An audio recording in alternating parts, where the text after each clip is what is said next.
Hey folks, George back again, Village Blacksmith.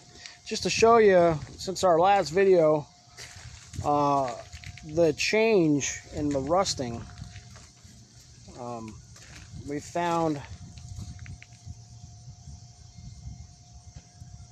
that we have a little bit of a film of like muriatic acid mixed with the H2O2 or hydrogen peroxide. It rapidly oxidizes because you got extra oxygen in the hydrogen peroxide. Really like a chemist to weigh in on this post because I don't really know what I'm talking about. I just know that it's working and it's doing what I want it to do. But I think this is pretty cool. You know, it was like this about 20 minutes ago. That's what it looks like now. Just showing you a age progression.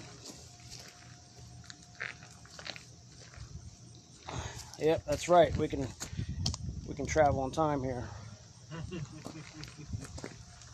So anyway, thanks for watching, folks.